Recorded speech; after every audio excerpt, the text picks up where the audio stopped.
하나님께서 지금 무슨 생물을 두고서 말씀을 하시는지 성경은 리워야단이라 그렇게 표현하고 있는데, 사실 이 생물이 어떤 생물인지는 잘 모르겠습니다.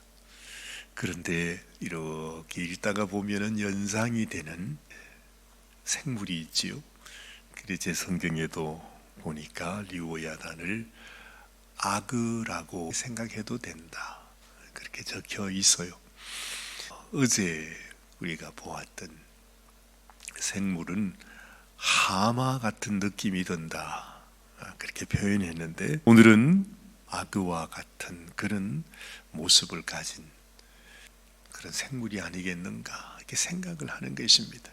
한 생물을 가지고 우리들에게 예를 들어서 하나님께서 욥에게 지금 말해 주십니다.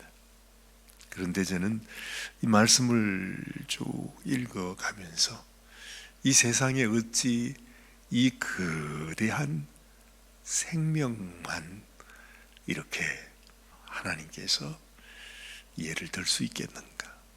참 살다 보면 감탄한 것들이 너무 많습니다. 이 자연 속에서 말이죠.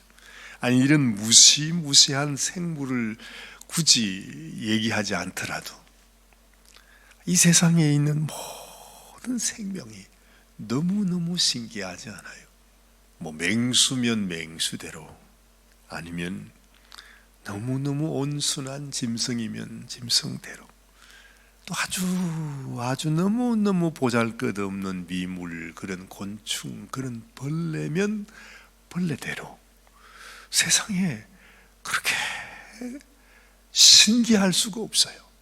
그렇죠? 이 세상에서 보면 제일 못난 것이 우리 인생인 것 같아요.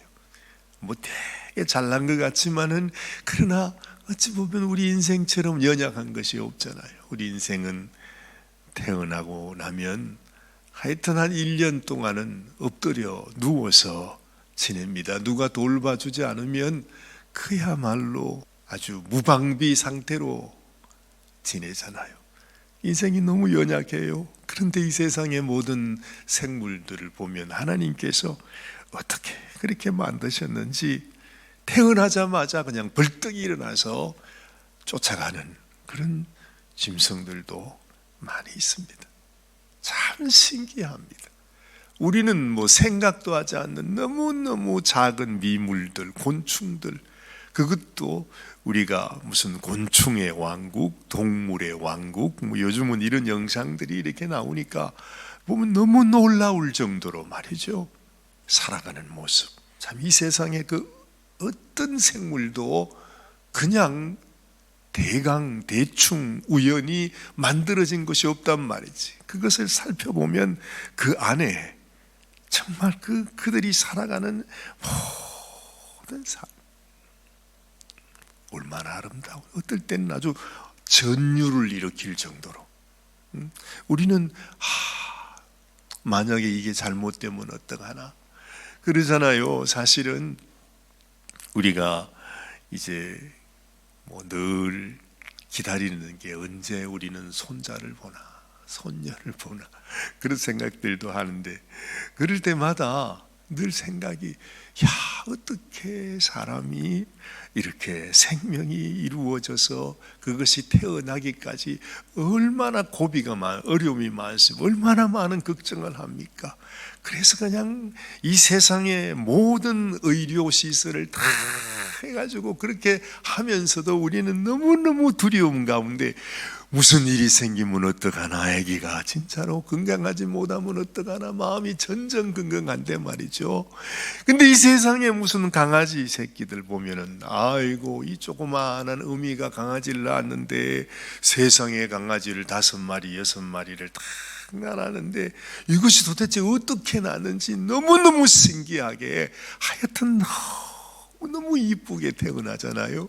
그래가지고는 자기 어머니의 젖꼭지를 물고서 크는 모습을 보면, 세상에 어떻게 이렇게 이런 일들이 이루어지는 거예요. 이 모든 것이 하나님의 그 은혜 가운데 하나님이 하시는 일이라는 거죠. 참 보면 놀랍다. 정말로 아주 소름이 끼칠 정도로 하나님께서 이 세상 가운데 이루어 가시는 일이 완벽하게 아름답게 이루어지는 모습을 보는 것입니다. 그 많은 생물들 중에 하나님은 지금 하나 악어의 모양을 한 아주 큰 이 생물을 두고 욥에게 얘기하면서 이 생물 하나를 우리가 감당할 수가 없잖아요. 우리 인생이 이 생물을 어떻게 종으로 삼을 수도 없고 마음대로 할 수도 없고 싸워 이길 수도 없고 길을 들일 수도 없고 그것을 사고 팔 수도 없어요. 왜냐하면 너무나 엄청나니까, 너무 무시무시하니까 그것을 집에 기를 수도 없고 말이죠.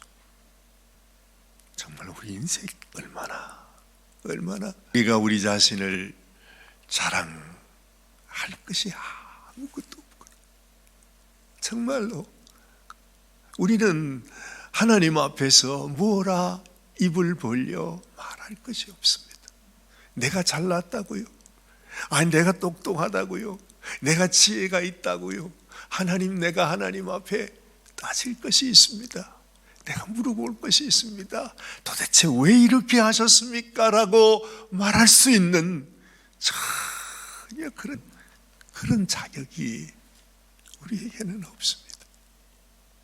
그냥 이 세상에 미물이 태어나서 한 포기에 생명 그 풀이 그 땅에서 생겨나서 피어나서 그 인생을 마치는 것처럼 그냥 이 자연이 이렇게 되듯이 우리도 하나님 앞에 가장 적절한 모습은 하나님의 뜻 안에서 순복하면서 하나님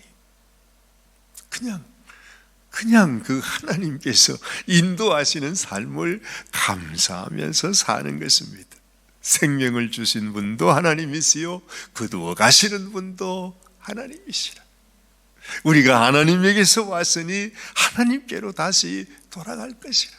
그래서 내 마음속에는 오직 한결같은 마음, 하나님 나에게 생명 주심을 감사합니다. 내 생명을 하나님이 거두어 가주시니 감사합니다 하는 그 마음 밖에는 없다는 것이죠. 하나님 욥에게 오늘 왜 이 이야기를 하겠는가 여러 가지 생각하게 되면서 하나님 앞에 우리 자신의 마음도 내가 하나님께 어떤 마음으로 살아야 될지, 어떤 마음 자세가 하나님이 원하는 마음일지, 나는 조금이라도 더 뭔가 하나님 앞에 나를 나타내고 싶어 하는 마음이 있지만 그러나 그럴 필요가 전혀 없다는 것. 하나님, 그야말로 나는 죽어지고 나는 부인되고 그냥 내가 하나님 앞에 고개를 쳐들고 사는 인생이 아니라 그야말로 하나님께 순복하는 심정으로 살아가는 인생이 복되구나. 그래서 성경은 겸손이 하나님 앞에서 가장 귀한 것이다. 그래서 우리 주님을 말씀할 때 주님께서 스스로 말하기를 뭐라고 그랬어요? 나는 겸손한 자다. 나는 마음이 온유하고 겸손하니 너희는 내게 와서 배우라. 그러잖아요. 너는 우리 주님의 그 마음을 품어라. 곧 그리스도 예수의 마음이라. 그래서 우리 주님은 자신을 향하여 하나님이 내가 너의 생명을 가져가야 되겠다 이렇게 하나님이 요구하시는데, 어찌 보면 여러분 예수님의 입장에서는 도무지 그건 받아들일 수 없는 하나님의 요구입니다. 아니 내가 왜 죽어야 되는데, 내가 예수님이 하나님과 우리 주님은 하나라고 그랬는데 주님이 스스로 그렇게 말씀하셨는데 주님은 항변할 수 있잖아요. 아니 내가 왜 죽어요 내가. 그런데 예수님은 하나님의 뜻을 이루어 드리기 위해서 그대로 순복하는 모습을 보는 것입니다. 성경을 말합니다. 그래서 우리 성도들 믿는 자에게 가장 소중한 것은 순종이 제사보다가 낫다. 그 말씀을 하는 것입니다. 나는 하나님께 얼마나 겸손한가, 나는 하나님께 얼마나 순종할 수 있는가, 나는 하나님께 나의 모습을 얼마나 더 알고 있는가, 하나님이 기뻐하시는 그런 모습, 그런 자세, 그런 믿음으로 하나님 살아가게 하여 주시옵소서. 이런 소원이 우리에게도 있게 되기를 바랍니다.